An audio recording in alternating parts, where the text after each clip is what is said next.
We've shown you how Florida passed a law to help firefighters diagnosed with certain types of cancer. No firefighter wants to use those benefits. Instead, they're doing things right now to prevent cancer. 10 News anchor Allison Croft sat down with the state fire marshal asking what's being done.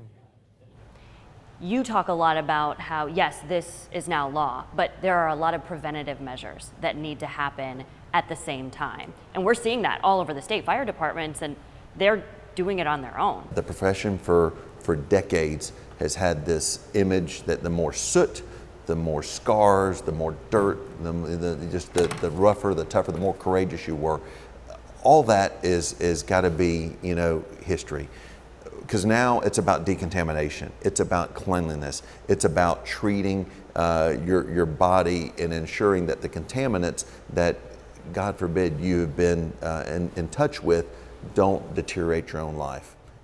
It used to be a badge of honor to come out of a fire this covered in soot. But firefighters across Florida want to wear something different on their sleeves. No trace of cancer. And you might be surprised to know it's not breathing smoke that's giving them cancer. They have things that allow them to only focus on saving you when they run into a cloud of carcinogens.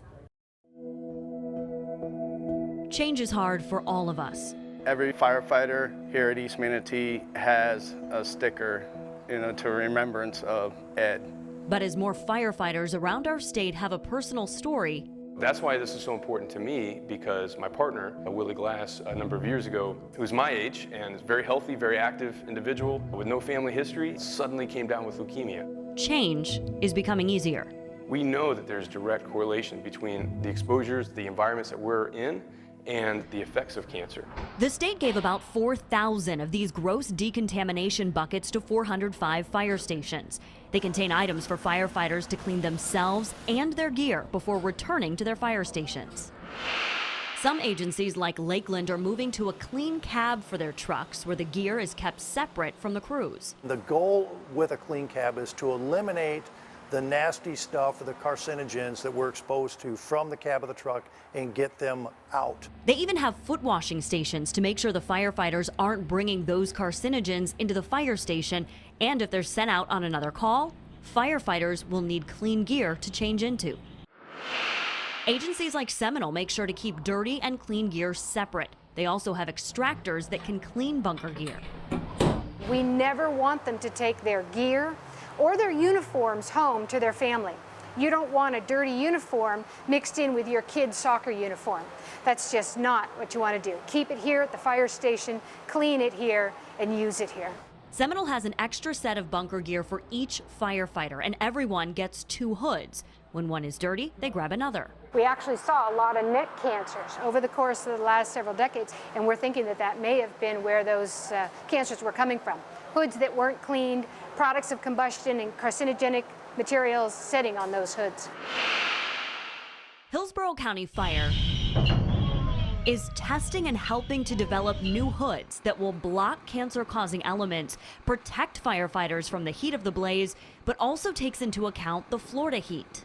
The cancer particulate hood started coming out about 2 years ago, and with those hoods, the challenge with them is they have a moisture barrier inside them. It's not breathable. That was one of the challenges here in Florida, especially the climate, of overheating your firefighters.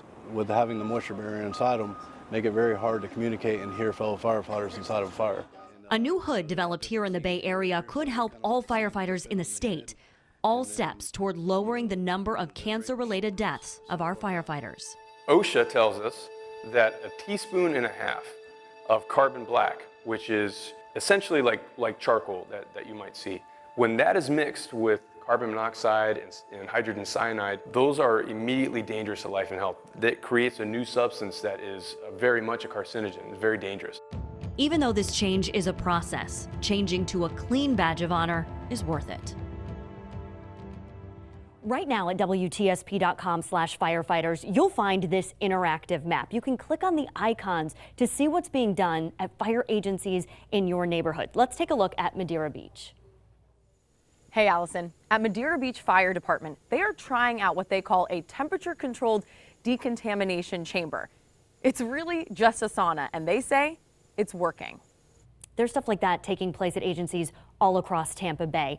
If you go and click on those icons, you can see what's happening, and you're going to hear from fire chiefs about what they're doing to protect their people.